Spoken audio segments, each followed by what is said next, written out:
So welcome everybody to another episode of the Brewmasters Club cast. Here is what you have to look forward to in tonight's episode. And Donnie just logged himself off. All right. Well, ladies and gentlemen, welcome to another exciting episode of the Craft Brews and Geek News podcast. I am going to be your host and only one talking to you tonight. All right. This is going to be awesome.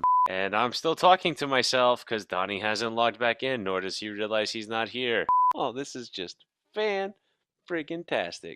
And I have to go on to another link. God damn it, Donnie. Chewy. Are you just greenlighting everybody? People are snorting condoms. Do not do this at home ever. Do not. 10 years ago, I didn't look that different. I've known you for about 10 or 11 years now, Donnie, and you look the same, but a little bit more handsome now. Therm Scissor Punch, which is a sweet name.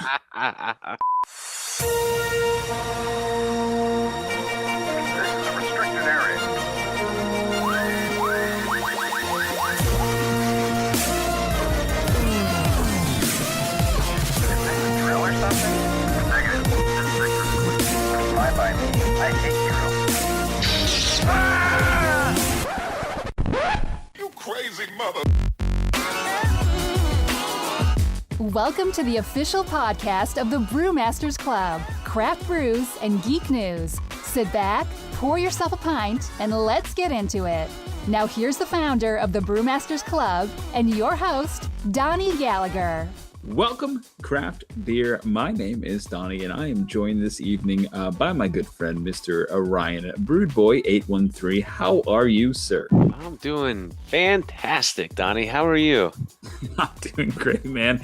Of course, this is the official podcast of the Brewmasters Club. My name is Donnie, and this is Craft Brews and Geek News. We talk about national stories, local flavors, and our favorite geeky nuggets of pop culture. Boy, oh boy, do we have some stuff to get into this evening. We start every episode off with our famous segment, What Are You Drinking? What Are You Going to Drink? And Ryan, I'll come to you in a second. What I'm going to start us off with is what I am drinking, which of course is our lipstick on a zombie pig. That's what we're calling it. That's what I'm calling it for the time being until we refine maybe both the recipe and the actual beer itself. But this beer... This beer is actually joined or came to us from the Lakeland Brewing Company, which is no longer in existence, sadly. But it's essentially a pale ale that's mixed with strawberry, basil, and black pepper. And the original flavor that I remember was that it was a very, very light beer. So it was a very light pale ale, and then it had this strong, sweet basil kind of nose to it. And when you sipped it, you just got a hint of the strawberry, and then on the very tail end, you got a little bit of the cracked black pepper.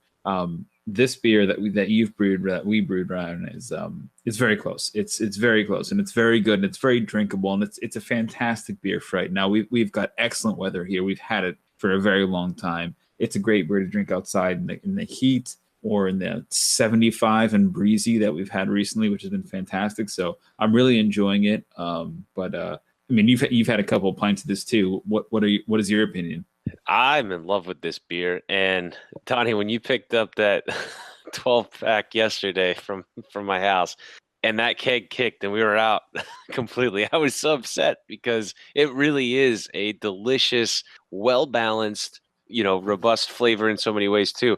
Beer, it's very good, and it's done nothing but change the look on people's faces every time I've talked to them and given them some of the beer, which is probably why I'm out, because I gave away a lot before I was able to fill your bottles.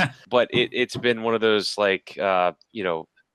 everybody changes directions, like with their heads and their eyes. It's just they open up. It's been really cool to see that. And I think I was impressed. You have something, though, to compare it to, which is what you were trying to reach. So it's a little bit different from you because you've had this flavor before and you love it and you wanted to chase after it a little bit. So for people that haven't tried it, they're like, wow, this is great. They'll probably compare a lot of stuff to it. But for you, you're really trying to get to that next level. And I think we talked about it yesterday. If we cut down a little bit of the hops, I think we'll get there because it'll allow more of that basil to come through. But I still think it's a great beer. And I wish I had more. I've got one bottle left. You were kind enough to give me one of your bottles, which I appreciate. So you were kind enough to bottle my bottle. So you're fine, man. It's least I can do.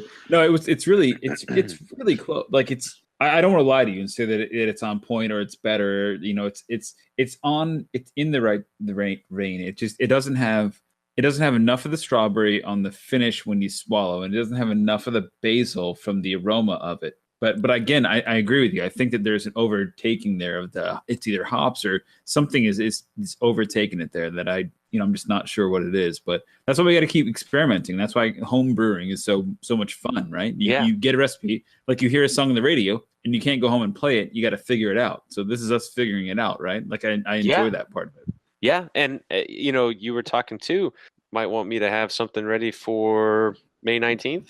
Yeah, May 19th is moving on. Before I want to get back to yours. So we'll talk about May 19th here in a second. But what did you bring this evening? So I brought, and I think reds are not as appreciated as they should be. I think they get overlooked with IPAs and with stouts, and maybe even now with Belgiums. I think people are coming into their own with Belgiums. And I got the Cigar City Tocabaga. And it is a red IPA, but it's very malt forward whilst also being hoppy at the same time. So that's what I like. The characteristics blend very well together. You get a lot of that caramel malt up front, and then of course you get the hops bitterness and things of that nature. Really refreshing hops bitterness, and I think it's just a really well blended beer. Second to my favorite, which is Diver Down, because that's a little bit more malty, but it's definitely a very well-balanced beer. And if you've not had it, you should go get it. So see, I've never been a red fan, just because I don't know what it is. I think it must be the malt, like because I like browns, I like porters, I like stouts. I just don't like reds. And I'm glad you brought that up, because that's my point. That's why I feel like there's a whole class of craft beer that's going underappreciated. And I think a lot of it is the red ales. They're harder to brew because you have to get that good caramel malty balance to it. And sometimes it can be too strong. It's easy to make an ale. All you need some two-row, some pale ale, and you're good to go. But it's hard to get a well-balanced malty, roasty, caramelistic sort of beer connotation, and then to make this a hoppy, it's what I want my sloppy redhead to be. It's what I want my Belgium red to taste like too. Well, not as a Belgium, but that same malt recipe that I have for that. So well, no, I totally agree with what you're saying. Like I feel like it's simply just like they just haven't figured it out yet, right? Like most craft beers don't, because they either taste too boozy or too browny. It can be overpowering. Yeah, they're a little bit spicy. Like it's just I haven't had one red that I'm like, oh, this red is freaking amazing. But have you had the Diver Down? Diver Down, who's that from? It's not Copper's Hill, right? Well, Brew Hub does brew it. So I forget Brew Hub does brew it, but it's the Diver Down. It comes in it's an imperial red ale, and it comes in at like 8.2% or something like that. That's very malt forward. Maybe it's the malt forward that I don't love, and that turns people off. It can be a little harsh. So it's just caramel. Pop a caramel sweet in your mouth, and then go have a red or something. I don't know what it is, but that's interesting. And either way, I'm loving the lipstick on a zombie pig. So let's keep that going, and let's see. Absolutely.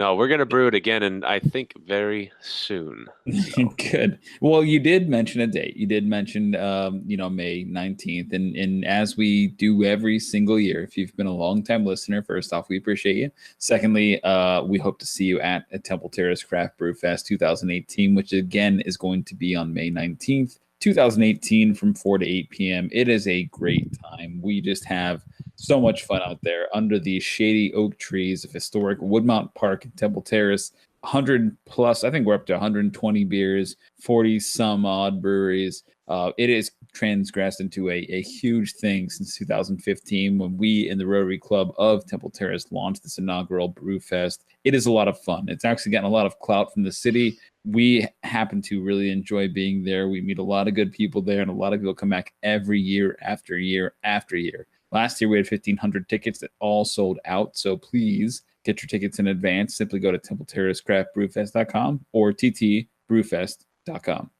Let's do it. Right. Well, we have to plug that because that is our big key event. It's coming up. Oh, yeah. 37 days. It's like 37 days from now. So That feels like an eternity because I've been counting down for my cruise, and I know how long that feels.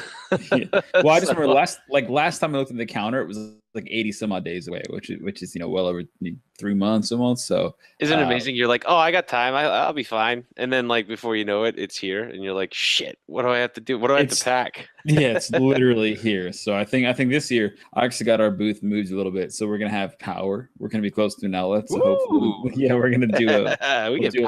Yeah, we're gonna do a live cast. I think it'll be a lot of fun. So that should be great. I'm very excited about it. We're gonna interview some random people walking by drinking beer and stuff like that. Yeah, that was exactly my idea. I'm gonna set a chair down, have a microphone, and be like, "Hey, man, come on over. Tell us what you're thinking." We'll see. So we'll see. I'm sure we'll get some fun stuff from that. I think we should do like a live Q&A, but we'll figure that out and we'll get back to you guys. And we've got 2 or 3 more episodes before we hit that date. So just stay tuned and please do use the hashtag Brewmasters Club or hit us up at Brewboy813 right on Twitter, Instagram, Facebook. No, not for the Facebook page. I use my real name for that.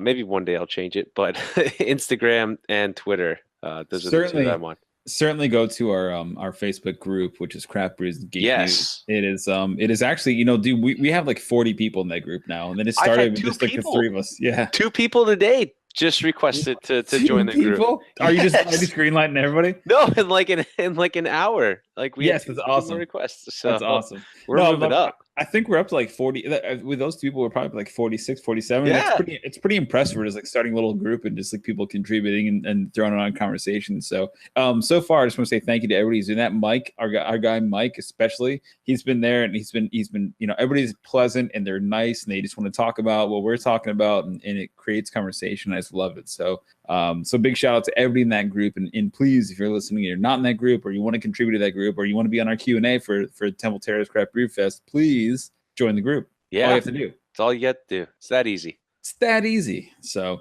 transitioning there, we've got 2 big stories coming up in our brews section. So basically, there's 3 total, but what is happening in the world of beer and what is going to be happening? First off, Ryan, have you heard of this thing called glitter beer? I have heard of glitter beer, and I know. Is it from Tim? Yes, yeah. It is, and I'm not too sure about it. I hate it. Maybe it's a way to feel fancy. Who wants to feel fancy? First off, if you haven't heard about it, glitter beer is basically it's soon going to be at a bar or a brewery near you. Trust me, it will. It's a mica-based pearlescent pigment containing mica and titanium dioxide. Trust me, it's completely safe to eat and consume.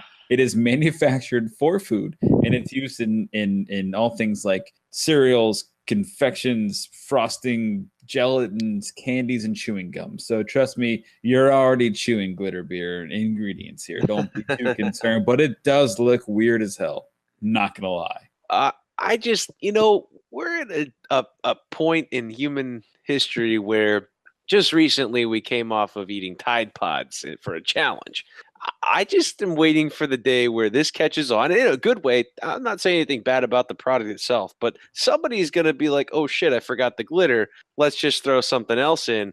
And they're going to grab real glitter to make their beer sparkly. And that's just not going to go over well. Ryan, maybe I'm a pessimist. No, I don't want to bring it down any further about that. But in between eating Tide Pods and glitter beer, people are snorting condoms. Did you hear about that? Yeah. Or see the videos? It's terrifying. Absolutely. They just had somebody on a local, well-known radio station here in Tampa that actually, as a performer, does that for a living. It sounds real bad. And I haven't even watched the video. I can't even bring myself to do it because it's nor I. I've only seen pictures sounding. Because I'm just like, I don't even want to be convinced that this is a good idea. Like, there's no inception going into this brain at this moment because this is This is worse than Tide Pods. Maybe you should snort a condom full of glitter and then you can. How about we get both knocked out? How about we snort a condom full of glitter with Tide Pod solution? There we go. We'll just and a little bit of beer in it. Oh my god! Do not do this at home ever. Do not do this at home. We are not advocating this. Advocating this at all. Do not snort a condom full of glitter and Tide Pod sauce and beer. But I just wonder what the aftermath result of drinking glitter beer is. Like, does your insides become sparkly like a vampire from Breaking Dawn? I'm not worried about your Or inside. something. I'm worried about what comes out the other end. Well, I was being nice, but if you're that's going there, we'll just slide right on out. I don't think you'll join Team Edward if you drink a glitter beer, but you might just have something more hilarious to take a picture of later. I don't know. Find our human remains one day, just like 1,000 years from now, and they're just gonna be like, "What did these people do?" This is why they're not here anymore. They literally destroyed themselves with glitter beer. I can't take it. I really can't. It's But real bad. to each their own. If you want a sparkly, shiny beer and you want to present it to your significant other at some point in the evening, go for it. Just have fun, I guess. I don't know. Well, I want to ask Tim. We'll ask Tim, but that's a comment for another time. It is. Tim so far is the only one of any brewing knowledge that's actually made or consumed one of these things with any kind of like, clout. So I'll ask him, and I'm sure Yes. Chris and Christian probably have a good opinion too. So maybe we'll hit them up as well. Yeah. I'm not gonna worry about it until then. All right. So the next story I have, because we have a ton of stories, is basically there's a story that I found, and it talked about how craft beer may or may not have peaked, and the peaking of craft beer is what I found was interesting.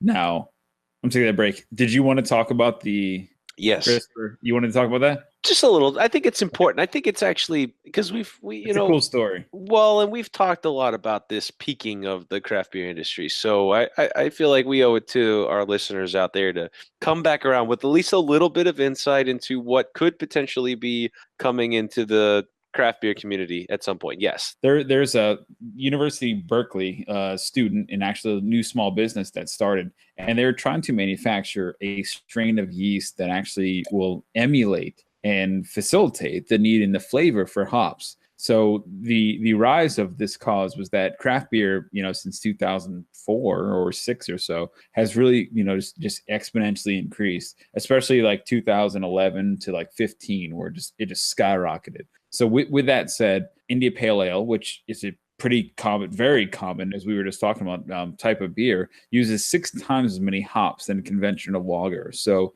leading up until the mid 2000s, it was essentially that craft beer was a series of lagers and things like that. Now these India Pale Ales, as we just talked about, are so skyrocketed in demand that they're actually affecting the price of hops, which are still only grown in certain regions. So they're doubling price from $2.99 a pound in 2007 to $5.92 a pound in 2017. So 10 years later, and that's a huge increase, right? Like $2 a pound. Well, and the thing about hops is, and just I don't know if the article or what we've researched said is wet hops can weigh more than dried out pellet hops. So there's a big difference too in that price. But you can imagine that's a huge jump in 10 years. That's double the price per pound almost. So yeah, it's huge. So Charles Denby is the biochemist at UC Berkeley, and he's basically the one and the founder of Berkeley Brewing Science, which is a beer startup that hopes to offer breweries a more sustainable way to brew hop-forward craft beers using genetically engineered yeast. I think that's absolutely crazy sounding. Denby figured out that there's a flavor of molecules that can actually give hops their grapefruity taste. So he infused, after isolating those genes, infused that with brewer's yeast and made one yeast strain that can actually give the yeast profile that it needs to do to produce alcohol from sugar and grains and such, and also supply the hop forward variety of the genome that they need to produce that hoppy flavor. Pretty interesting stuff. Ryan, would you be interested in using a hop strain? A hop strain of yeast that you wouldn't have to hop at all?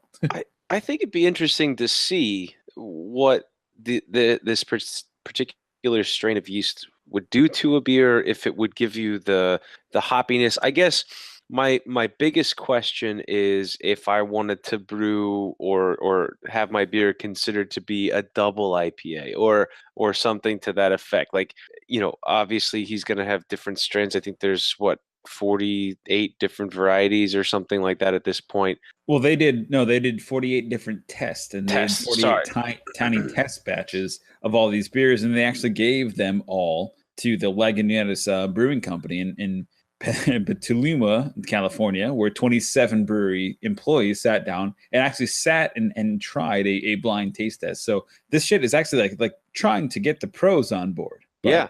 No, I wonder how how strong a double IPA or could Dogfish Head potentially, if you want to go that route, could they brew their 120 the way that it is? Could they brew their 90-minute the way that it is? So I guess that's where I would want to see what the difference is if I'm brewing a new beer versus if I'm trying to recreate my old. Like how much yeast would I need to use for a Sierra Nevada Torpedo or something like that? That's my only question. I think it's a great idea because then it doesn't, you're not limited to only using this yeast strain. You could choose to use it or you could choose not to use it, which will lessen the demand on hops, not necessarily killing the hop growth industry, but at the same time allowing it to breathe more lightly so that we don't waste our ingredients at a faster rate. So if we look at it that way, this would be kind of interesting. Plus, think of all the different types of beers we could try to brew with this type of yeast that gives the hop characteristics that we all look for. So I think it's interesting, and I think this is probably one of the coolest stories that we've ever really talked about. We've covered showered beers, Donnie. We've covered beer that's made with human piss. Like, we've covered these stories, but this one I think is, and we've even covered, to that credit, obviously better than making beer with human piss. We've covered the story where a guy was recycling the carbon or the CO2 released from the fermentation process. Yep. So this is one of those integrated things where the craft beer industry can continue to grow and not use all the ingredients that we have at a fast rate. So I think it's kind of cool, to be honest with you. I think it's really neat. Well, Ryan, like after talking to you and hearing your kind of take on it, which is exactly why I asked. I mean, it's interesting to see you because you're hinting on innovation, conservation, right, and preservation of the industry. So if the yeast, I mean, if the hop market has exponentially increased like that, right? Just think about fuel, right? When we had a gas shortage, sure, you're gonna spur innovation in terms of hybrid cars, hydrogen cars, all this kind of stuff. This is simply, to me, the hybrid car of craft brewing. I totally agree with your question that you asked 35 or 40 seconds ago about what happens to an IPA, a 120 or something like that from a Dogfish Head, where the alcohol is also affected from that. Like, is that the yeast strain that controls that completely, yet delivering that same hop profile? I don't know, but that another red flag raises up here where there's GMOs, right? People are very, very much divided on their genetically modified. In this instance, it's hops and yeast, right? It's a GMO. It's genetically modified organism. So, like, what are people really going to be on the fence or on board with? I don't know. But this kind of raises the same thing. Eventually, 100 years ago, I think it was, I don't know when it was exactly, but a long time ago, somebody said, hey, we should put that Roundup stuff in the crops, and that would stop the varmints from destroying our crop. And that's the first GMO that was established, and it was in corn or cotton, and it's progressed from there, right? So we will hit that point of saturation where there's so many crops and there's so many pesticides and there's so many things where this may just be a different arm for craft beer to execute on.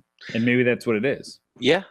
You're saying as it pertains to making sure that we're not just pumping, our crops up to get hops at a faster rate, so that this can slow down the need for GMOs? Or you're saying that this yeast has GMOs in it? I wasn't distinctive on that. That's what I'm saying exactly. This is a genetically modified organism. This particular strand of yeast that CRISPR is. But I'm saying, I'm not saying that there's an argument for it now. I'm saying that as we continue down this path, you will find people that draw a line in the sand. They say, well, I will support a GMO product. I will not support a GMO product. And it will be that way or the other until we continue, to a point of where GMOs are either life-saving or people don't accept them. So I mean, that's totally we're not going to get argument. into it. Yeah, we're not going to. I don't think we should get into a GMO debate No, and I'm not saying which and way we're I fall not. on it. No, but I mean, we're not falling on any swords either direction. But I mean, the article did say, and through research, that 50 gallons of water is used for 1 pint of beer, if I'm not mistaken. Yeah. So if we can find a way to offset the need for hops, but still give the hop profile, but also save water and conservation in that standpoint. I think there's a delicate balance. Now, obviously, when it comes to putting foreign things into our bodies, we do that daily. It's a great unthought of. I haven't had time to really think through it, but nowhere on my beers do I see, as I drink daily anyway, that they say they're made with organic hops or things of that nature. I think we're already Yeah. kind of beyond that point. So No, I'm just saying, like, Yeah. at one point in time, Monsanto wasn't a thing, and now it Monsanto. is. Well, if you ever have a giant tomato on your plate, you know what you've got. If you ever got a strand of yeast that doesn't require hops and makes the same kind of beer, you know you've got. You know what It's we the should do? same argument. We should really just clip in a link here at the end for Good Burger, the movie, and just go back to the. If you do you remember the movie? They used GMOs basically to make these giant hamburgers. Okay. Yeah, I love it. I'm So not anyway, again, we're not getting into that. I'm just saying that this is, like you said, it's interesting. We reported on beer made out of piss and shower beers and all sorts Yeah. of fun stuff, but this is an actual scientific thing that could influence the tide of future craft beer. So yes, regardless, GMO, non-GMO, however you stand, we support it, right? I mean, look, we support innovation in terms of craft innovation. beer. And would you rather our hops be Be evaporated or with GMO or it's only or be destroyed. Yeah. or be destroyed. So exactly, I think this is a positive. Let's take it as a positive. Let's go in that direction and see what happens. If it alleviates the pressure on the hop crops, then let's go that direction, because that's the only way that GMOs will really find themselves in the hop crops, is with the need to keep producing. So That's true. And beside that hop button issue, we've got a couple other I see what stories. you did there. Well done. Well done. Couple of no, not well done. It's embarrassing. It's Well, not, it's good. couple other stories. One of those, which was it came out actually through the I think it was the Wall Street Journal, and it was has craft beer peaked in an industry that's grown less frothy. More craft breweries have closed in 2017 than any time in the past 10 years. Now, if you look at that again, 10 years ago, 2008, craft beer was basically becoming a common term in the regular household, and we had less than a 1% stake there, or 1% share of the production and the beer kind of grasp. It's now escalated to a $26 billion retail value by the Brewers Association this last year, so 2017. It's absolutely insane. But what this article is referencing is that it's down about 1%. Since 2017, which is decreasing about 2.4 million barrels, which I don't think is a major instigator of craft beer being dead or stop peaking. I mean, Ryan, you're a recent brewer. In fact, I can think back to a year ago where you didn't have the same knowledge or experience or your passion that you do now for it. So, what are your thoughts on that? Well, you could go a couple different directions. So I guess what I want to go with is there's 1,000 places that you can choose to on a nightly basis to go and get food, right? That's really within walking distance of where I live. I could choose 20 restaurants within a mile. Okay. Sure. There's that. 6,300 breweries operating in the U.S. That's a great number, and every brewery that brews has a beer or two that's really good, I'm sure. And it's just how many people are drinking nightly basis. There's all these sort of factors that can go into it, but at the end of the day, some beers and some breweries are just better than others, and maybe they don't get the traction. Maybe they don't. Maybe that's one reason. Another thing, I'm going to throw Tidal Brewing into this. Tidal Brewing Company is in not necessarily Spring Hill, but Weeki Wachee area, all up north of us. They have been a brewery for over a year, but guess what? They just are now about to open the actual brewery. So I don't know how many of these numbers that we have at the 6,300 mark are up and coming breweries or breweries that haven't opened yet, but they have been trying to build their brewery for over a year and they haven't, completely opened yet. So there's different things that we're not seeing with that number, but I don't find it alarming because at the end of the day, if you brew good beer, you're going to have people come. And my philosophy, go ahead. Sorry, you were about to say something. No, you're 100% right. And what I was saying, and I think it bodes well to your point that you're about to make, which I don't know, but Chris, during Florida Craft Beer Day 2018, he basically said, listen, man, like anyone can start a brewery. Just get the community behind you and you'll be fine. And I think that's the kind of point that you're alluding to. Well, and Donnie, you to your credit, you had that wonderful interview with the Brewers Association, Julia, yeah, a couple months back, and if you can find, there's tons of little pockets throughout the country that have 5,000, 10,000 people that don't have a brewery. They're still drinking the stuff that's on the shelves at their local store because that's all they get. They get the Corona, they get the Miller Lights, they get all that stuff. There's also still a ton of regular beer drinkers that just drink Miller Lite and Bud Light that won't go to craft beer for whatever reason. So craft beer breweries, maybe you should be trying to find a way to do a craft beer Miller Lite, do a craft beer Bud Light, get people that aren't normal craft beer drinkers into your brewery, and then maybe they'll try the Goza, maybe they'll try the sour, maybe they'll try an IPA or something like that. There's got to be segues. There's millions of beer drinkers in this country. It's hard to believe that we can't service all of them through breweries, to be honest with you. So there's room to grow. Yeah, well, that's and I totally agree. And Ryan, you actually bring up a really good point. And so I was doing some research for this article that I posted here, but I was trying to think, okay, what was like what country or what area has the biggest allocation of beer drinkers? And sure enough, it's the UK, right? The UK basically, and this came out of an article in Australia. So please, this math could be a little bit off, but I did most of it myself after seeing what they were kind of talking about in terms of who the most drinkable countries are. The UK is number one. And basically what that equates to is that the UK has 1,625 breweries in the country, which is 25 breweries per million residents. And there's 66 million residents in the UK, right? So just to break this math down again, I did this independently. So there's one brewery every 60 square miles. Hard to equate to what that means, right? Here's what it means. In the UK, if you can imagine the territory or the square mileage of Washington, D.C., there's one brewery in Washington, D.C. That's what it equates to. So the size of Washington, D.C., which is a large city, it's 60 square miles roughly, one brewery there. And replicate that across the entire country that is the UK, and that's how many breweries you have. So I also put some extra stats in here, like 1.5 breweries in the Disney World footprint. So if you go to Disney World and you've been there before, imagine there's only 1.5 breweries there. That's how many breweries are in every equivalent of that distance and that footprint for the entire UK. So now you look at the USA, which you're like, oh man, USA's first off way bigger. Secondly, a lot more residents. Very, very much more underserved than the UK is. So in the UK, we had one brewery every 60 square miles. In the US of A, we have one brewery every 501 square miles.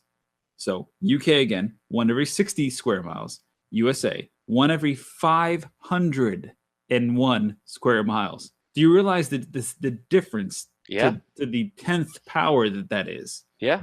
That's like saying one in every city of Phoenix or one in every city of Los Angeles, opposed to one in every Washington, D.C., which is a lot smaller than the city of Phoenix or Los Angeles. Which is why we do not take that number for granted in Tampa, because we are blessed to have like 65 breweries within Tampa, St. Pete, and all that stuff. At this point, we have over 75. In the notes here, I put 80 plus, but I think in the Tampa Bay area alone, that's going up to Newport Richey down to Sarasota. We've got roughly 80 plus. Yeah. But see, that math that I just relayed back to you guys would equate to 108 in the state of Florida, period.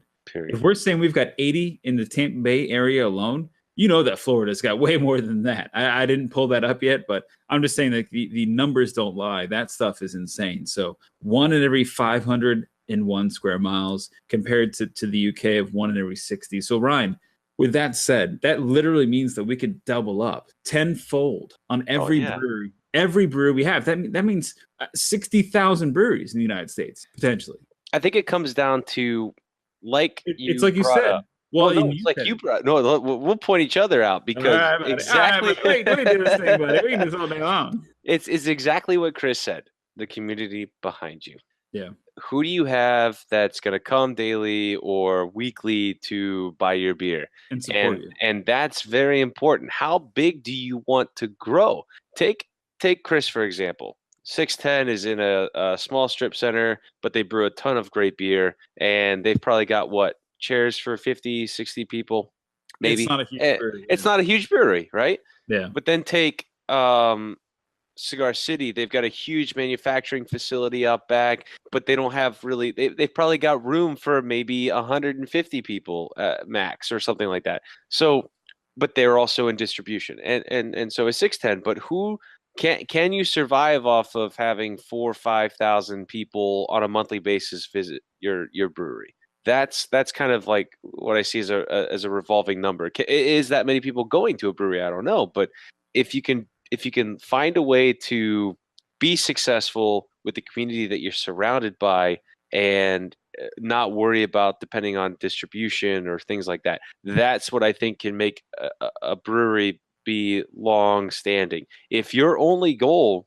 because this is not my only goal, but if your only goal is to get into being a brewing company to be in distribution, I think that's really the wrong thing to look at. You have to make people want your beer. Your beer has to be good. It has to be sellable, but it also has to be good, drinkable beer that people want on a daily basis. Will they travel to your brewery to get your brew? And I think that's what you can't miss when you become a craft beer brewery. So well, and I think that's why I was pointing to you, because I was like, well, like that reminds me of the, like you said, I can walk in my door and hit 10 different restaurants, and I live in a different area of town than you do. I can't do that. I can walk in my door and hit 3 restaurants, but does that mean I'm underserved for restaurants, or that I just understand that I'm going to drive to get there? So again, it comes back to Chris and his point of community. Well, it comes back to Chris and his point of community support, but it also comes back to the point of that I can also walk out my door and hit 2 breweries. You can't do that. Like I have 2 breweries. I can go to brew.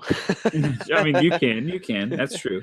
But I can walk out my door and go to 2 breweries. Now that bodes to the conversation we have with Julia and the Brewers Association as to there are neighborhoods and areas of the country that have 5, 10, 15,000 and no breweries. Yeah. All we need is 1 of those or 2 of those breweries to be there. And now all of a sudden you're like in my area where you can't go out necessarily to a restaurant or 8 different restaurants, but you can find 2 breweries within a spitting distance of each other. So it's just interesting to see that kind of stuff. Well, and to kind of go further than that and talking about restaurants and all that, I would like to know how many breweries actually shut down because they also tried to serve food. I think that's an important number that we should keep track of, because a lot of places that open up and they want to do food and brewery at the same time could potentially fail because food costs are more expensive. So I know Mad Beach does a great job doing it, but I don't know how well Wild Rover is doing at it with having, like, their beer is fantastic and their food is fantastic, but I don't know if having food and beer is a good combination. I'm not saying anything negative about their business model at all. I'm just saying, I hope that they are successful in the long run, but they serve a different type of food. They serve English food, and not a lot of people go to traditional English pubs unless they're going to be going there for the brewery and the beer and the atmosphere. So I'd be interested to know how many breweries tried to sell beer and do their own food at the same time, to see how many actually closed because of that reason. But just thoughts. Yeah, no, I think, but that's an easy conversation because I know somebody over at the like Beef O'Brady's, if we could ask about food costs and stuff like that. So maybe we'll get them on to get like some sort of a gastro pub type of that or I wouldn't mind reaching out to Mad Beach because they learn kind of how it is and what the pricing model is and how they've got really good food too though. So I would kind of helps. I've always assumed that food is going to be a moneymaker because the profit margin on food is mostly pretty high. Yeah, but I mean, well, Donnie, how many times have you gotten a beer and you're like, I can't drink this, take it back? Yeah, but the profit margin on beer again is super high. It's But very high. it is high. But at the same time, how many times have you bought food and you're like, this could have been better? I mean, there's more room for Yeah. error. You pay $8 for a sandwich and you throw it back, it costs $4 for them to, There probably you go. cash that. I mean, there's a 50%, 70% margin minimum. So, There you go. all right. Well, we'll cover that in a different. Yeah. I think we've really talked about that to the nth degree.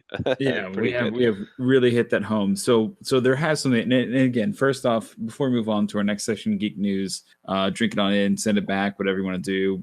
That's just how we call it. Anyways, the thing that we want to talk about this week is that we have been gone for 2 weeks, like literally 2 weeks. So thank you all for joining and staying with us and listening and all that stuff. We just appreciate you guys so much. It has been a tough month. It's been a tough while the last few weeks for us. We had beer fests and family stuff and vacations and everything just going on at the wrong time. So we got out of Tampa Bay Beer Week. We thought we could just kind of coast through, and boy, were we wrong, because it's just been a busy couple weeks. But the only thing I want to get through out of this Geek News section here, just because we're literally out of time, is the Solo movie, which broke. They had a second trailer, and we have a breakdown for you guys. I have a couple big takeaways. I know Ryan, not being a necessarily diehard Star Wars fan, has some opinions too. But Ryan, did you see the first trailer? The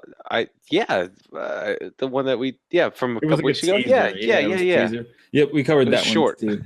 We covered that one too. It was very short. But the second one here gave a whole bunch of cool things in this takeaway. I mean, basically, I think that my take on this, or my initial thoughts on the second Solo trailer. Again, part of the Star Wars franchise. If we're not familiar with it, Han Solo is getting a origin story, if you will, and they're choosing a different actor and a different guy to play it. But damn it, I'm sure it's going to be great. So the biggest takeaway I had from this is that the movie is going to have some swashbuckling, right? Some Wild West kind of stuff, and there's going to be some Ocean's 11 style heist mixed with Star Wars flair that makes it seem like it's going to be a little bit more upbeat than, say, a Rogue One. But it will definitely be just as fulfilling, as in there's going to be some ups, some downs, some explanations, some unnecessary blaster stories about how Han Solo got that thing, which really I didn't need to see. And this whole movie I don't need to see. But either way, this movie, Solo, a Star Wars how he story, got the blaster? It opens on May 25th. And yes, Okay. Ryan, you will see all that stuff. Okay. It's going to be very interesting. Very interesting. This last trailer was very cool because it showed a lot more of the shenanigans that young Han gets into. It showed how Chewie is 190 years old. Did you see that? I did. Yeah. He's like, you're 190? You look damn good for 190 or something like that. No, that's exactly what he said. So Okay. it's funny. So like I looked back at the Star Wars timeline. So the original series, like the original A New Hope in 1977, Chewie was 200 years even, 200 years on the dot, on the button. And then if you look at the timeline from The Force Awakens, Chewie's about 234. So it's been 34 years. So The Force Awakens happened. So when he said that Chewie's 190, it's the Star Wars way of identifying where this falls in the timeline. So essentially, to appease the hardcore Star Wars fans, when you look at Alden Ehrenreich, who is the Han Solo actor, he doesn't look like Han Solo. He has he's trying to portray the same mannerisms and deliver the lines the same way, but he's certainly not Han Solo. But that's okay, because 10 years ago, I didn't look that different, but I probably did look a little different than I did right now. I've known you for about 10 or 11 years now, Donnie, and you look the same, but we A little bit more handsome now, a little more distinguished. Got some grays in my beard. We both have rings, so that's true. That part's different, I guess. But all I'm saying is that it was nice to see a line in the sand before they actually acknowledged where in the timeline it fell. So I thought that was pretty cool. Well, and I think, if you're going into the movie expecting to see Harrison Ford as the young Han Solo, you've got the wrong, right. You're setting yourself up to write the worst Yelp review in the world, or what's that other website? Rotten Tomatoes. Yeah, Rotten Tomatoes. You're setting yourself up for failure because you're going to have your own expectations. I thought that they did a really good job from what I could see, not in the trailer, and didn't give away too too much of what's going to happen. I did like the fact that we got to see Woody Harrelson in the preview too. I thought that was kind of cool. He kind of plays a lot of really cool parts. So I'm interested to know what his role in the whole thing is. And maybe one day we'll be talking about making an origin story for him. But never mind that. No, that's just, you're just shaking your head. Yeah, not gonna happen. Not gonna happen. But we are. But it's kind of cool. It is cool. It's very cool, and it's cool to see Mud Troopers, which is a new Stormtrooper edition. There, they were fighting in the trenches, so that's kind of cool to see. Every Star Wars movie, they added different characters, of course, different troopers, different ships, different things. So there were some cool things that were revealed in that trailer. One of those things, which I don't know if you noticed before, but I shared it in the group again, Craft Brews and Geek News and Facebook, our Facebook group. It was a Therm Scissor Punch. Did you see that guy in the gambling room where Lando was? He was there. He's got like big tendrils off his face and giant claws. His name is Therm Scissor Punch, which is a sweet name. But that's funny. He was he was there in the casino scene, and they kind of highlighted him a little bit as Han pushed his chips in. You could see his face in the background. So I think there's a lot to look forward to in this movie. I think that I was not necessarily looking forward to it, but damn it if I'm not on board right now. So now, what date does that come out again?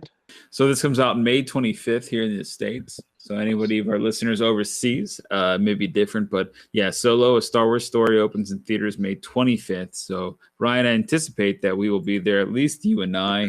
Laos has already expressed his interest that he may or may not be involved, but we will certainly be there. At least I can assume we will be. So yeah, so that's the Solo piece of it. I mean, I think the movie's gonna be badass. I'm very much excited for it. I think that Ryan, we can definitely put some in the books to try and make something memorable for everybody out there that's listening now. What do you think? You think we can definitely leverage that and have some fun? I definitely do. All right, go ahead. No, I was gonna say maybe the well, we'll talk about it. Yeah. Let's go with some ideas. Yeah. All right. So I've got one last thing, and then I want to kick it to you just for your commentary. But there was some announcements that happened literally like today. The Lord of the Rings TV series came out.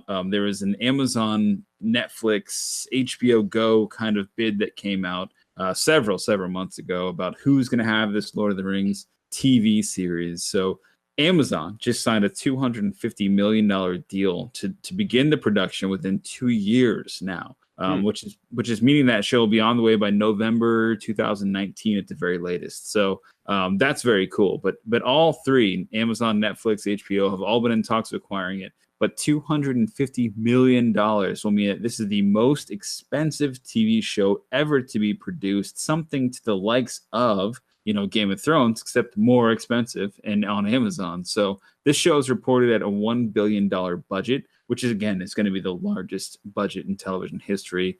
It's pretty awesome. I've heard there's going to be a 5-series start to it. And what will it be about? Well, they've got things like The Hobbit, and of course the original trilogy to think through, but there's about 1,000 years ahead of that, and after that they could play with. So I think it's a pretty cool thing. But Ryan, I don't know how strong of a Lord of the Rings fan you are, but as we're wrapping the story up, give me your quick hits on it. Well, they definitely did a great job with the movies. I've never read the books, but I think that there's enough. Did you watch the old cartoon?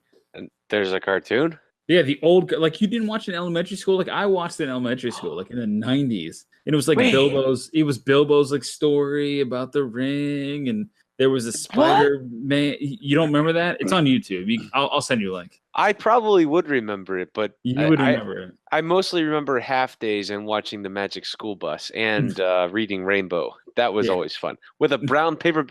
Why did they give us brown paper bag lunches on half days? I have no idea. But anyway, maybe you didn't get that up in Michigan or whatever. But Orlando, it's fine. well. Anyway, yeah. What was I saying? I totally interrupted you. Yeah, forgot my train of thought. But no, I think that there's enough to play with. We'll see how. I mean, god damn, they made 9 hours worth of movies. How long is the series going to go? That's my biggest question. It's going to be a marathon. I still wish Netflix was doing it, but I understand Amazon's got the coverage for it. So They have the bankroll, and I think this will literally be something that sets Amazon apart because at the same time, in 2 years from now, Disney will also be launching their Amazon, Netflix, whatever you want to say, kind of competition. So Amazon's got a really hard road to face in terms of how they stay competitive. Netflix has the market, right? They put Blockbuster out of business, but it doesn't mean they can hold it. Disney's going to launch their own service. Redbox is going to be more aggressive. Whoa. Amazon's going to kill it too. I mean, it's really going to be competitive here in the near future. But Netflix has a lot of really good, I mean, and they do a really good job with their TV shows, but Netflix has a lot of variety. And, this is, I'm going to bring up another show whilst we're talking about this one. A show that I've been recently watching out of Canada is called Travelers. If you haven't seen it, it's a movie kind of based like in the future, but in the present time. What I mean by that is that the future world develop a technology to come back to the past and take over bodies of people that are literally about to die. So there's like a countdown menu, and the people that are about to die, there's a brain that's inserted into them or like a something or other, and they take over these host bodies from the future, and they try to change the world. That's awesome. That's on Netflix now? Yeah, it's fantastic. I'm hooked. I've not been hooked on a show like this since Dragon Ball Z, and I can honestly say that. There's 2 seasons out right now, but season 3 just got started in March, and believe if I read the article correctly, Netflix is actually part of the directing and all of that with this new show and 3rd season. So I feel like Netflix does it really well. Sorry, I'm getting calls from the crowd here. It's just, hi, Cora. Okay, well, I'll give you some in a minute. Hold on. But she's like, I want milk. Okay. No, I feel like Netflix does a really good job with their shows. So I don't think Netflix is going to go anywhere. And honestly, I like a little competition, but I consider myself a Prime member and a Netflix member. So I don't know if I'll sign up for the Disney movies unless they put on there all the old Disney, like Bambi and stuff like that. You've got 2 girls. Let's be freaking real for a Yeah. second. You already have a lifetime subscription to the Disney Netflix. So honestly, but I'm just saying now you've got Prime. You've got Netflix. You've got Amazon Prime Video, whatever that may be, if there's an additional cost, which at the moment there is not. There's PlayStation, right? There's the Redbox, maybe, which is coming. There's the Disney thing. There's so many. Hulu, if you're a Hulu man, a Pandora man. Got rid of Hulu. You're talking about like $200. But you're talking about $200 in monthly subscriptions that now replaces your cable bill, right? As a cord cutter, you now have the equivalent, if not more, than your cable bill used to be. So it is going to become overbearing. We will see how this kind of plays out. But Ryan, okay, we're going to skip through a couple things here. You've got something coming up I want to talk about, and then I've got an announcement coming up that's going to lead us into our next couple episodes here. Not only are we going to talk about some of that stuff that we already covered tonight that's upcoming, including Terrace Craft Beer Fest and some of these other beer fests that are coming up. But go ahead, tell me what's coming up on your horizon here, and then I'll give you the skivvy on mine, and we'll just kind of call it a night. Yeah. So Sunday afternoon, Ashley and I will be setting sail, and we are going to Haiti, Jamaica, and Cozumel on a cruise. And I am going to be looking forward to all of the craft beer that I can find on this cruise. Sorry for any distortion in my volume real quick. My microphone got caught in Cora's hair.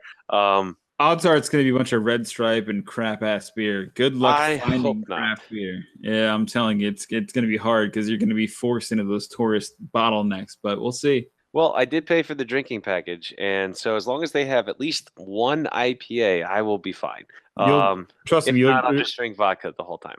No, you're going to default to Amstel Light, which is the only anti-whatever, which is still part of the system, but it's better than Bud Light or Corona, in my opinion. I've never had an Amstel. Well, you'll trust me, you'll drink probably 1,000 of them before you come back. So. Really? That sounds terrible. They have Heinekens, Coronas, Amstels, and Budweiser is usually what they have on those boats. Well, I'll find a craft beer bar because I think there is one on this cruise. It's a big cruise ship, so good. Hopefully there is. I'm sure you'll find something. If not, I will be going to a craft beer bar in Port Canaveral. Hold on one second whilst I get the name of that place. Well, I can't. Never mind. Just I am gonna visit one craft beer. Yeah. Oh Jesus. It had to All right. happen towards the end of the podcast. I'm sorry, No, Donnie. it's fine. It's all good. So that's good. So you guys enjoy yourselves. Be safe and take lots of pictures, take video, take whatever you can that's appropriate to share. And we will talk to you guys when you get back from that. Yes, Again, and thanks to you for letting me borrow your GoPro. I really appreciate it. No problem. Please do though, like document it because you trust me, you'll want to look back on that in a few years and it'll be nice to have. The only announcement that I have is that we have made really good friends with our good buddies at the Pico Brew, home brew, automated brewing, whatever you want to say. They partner with us to hand out a one of their machines that we can actually test and kind of learn and see and review what their Pico Brew C, Model C, actually does and how it performs compared to home brew. So if y'all do join us on May 19th at Temple Terrace Craft Brew Fest, tickets now available, TempleTerraceCraftBrewFest.com, you will see that we will be there in representing the new Pico C, which is going to be a really cool experiment for us. And so I'm very excited to see how it works out, how it plays out, the beer it kind of makes. And I'll have some of that beer on site to test at Temple Terrace Craft Brew Fest. So I do hope to see you guys. And that device, the Pico C, will be arriving here at my house tomorrow. So I'll be testing it out over the weekend. And I should have beer as early as next week to report on. If not, I'll definitely have a couple bottled and ready to go for the festival on May 19th. Yeah. So I'm excited for that, Ryan. I'm excited too. I'm interested to see how convenient and compact everything is to brewing, and it might be cool for little test beers too. So let's put it to good use. Test beers and consistency. That's all I'm trying to prove with this thing. There it is. We will do a. So it reminds me of the Ballad of John Henry, the man versus the steam drill. Essentially, he was tasked with, in this famous folklore of he was an African American 9-foot tall steel driving man that was tasked with hammering a steel drill into rock to make holes for explosives. Well, there was a steam powered machine that could do it, or was promised to do it faster. John Henry, therefore, challenged this steam-powered machine, which is exactly what the Pico Brew C is, steam-powered. It actually brews beer by heating up steam and heating up your grains and mashing it all together in that format. This is a historical kind of quote-unquote real story. There are historical aspects that are correct, but I want to put this to the test, John Henry, as in Ryan Brewed Boy 813, man versus machine, and see who makes the more consistent beer. I am ready for the challenge of man versus machine, Donnie. Okay. I am ready to take on that machine. Okay, so but in a positive way. Thank you. I totally agree. So we'll kick it back to 1870, and we'll all figure out who is best here in the man versus machine battle. But in the meantime, this has been yet another episode 64, by the way. Next episode will be 65, and that should be in 2 weeks. Ryan will be back from his cruise. I will have brewed a beer, and we should have a good, interesting conversation here for you guys. And we do appreciate everyone to listen to as we end every episode of the podcast. Ryan, do you well, before we do that, of course, how do you get a hold of us? Ryan, you go first. Yeah, BrewedBoy813 or on Instagram and Twitter. And you can also find us on the Craft News and Geek News Facebook page. So yeah, definitely check us out and send us a request to become part of the group. Absolutely. Yeah, we only limit it just because we want people in there to make good conversation, positive conversation. If you don't, we will bounce your ass. So please get in there and just be cool, man. We all want to talk about the same kind of stuff. We love geek news. We love craft brews. My name is Donnie, again, at Brewmasters Club on Facebook, Instagram, Twitter, YouTube, everything you can imagine. Please do contact the show using hashtag Brewmasters Club Cast. And we look forward to seeing you guys the next time as we end every single episode. Ryan, what is the phrase we say? Never shake hands with dirty fingers. That's great. That's great. That's great. I really was hoping like Cora was going to be back in the picture at that point. I hope that was great because that was what I was thinking about for the last 30 seconds. I was like, how can I do this? Finish like what's my finishing phrase here? And I was like, all right, this sounds good. We'll just do it. Yeah. You've been listening to the official podcast of the Brewmasters Club, Craft Brews and Geek News. Grab a beer with the guys and be sure to subscribe to catch additional content. Add this podcast to your favorite RSS feed or iTunes. Chat with the guys on Twitter at Brewmasters Club and Facebook and online at www.brewmasters.club. Cheers!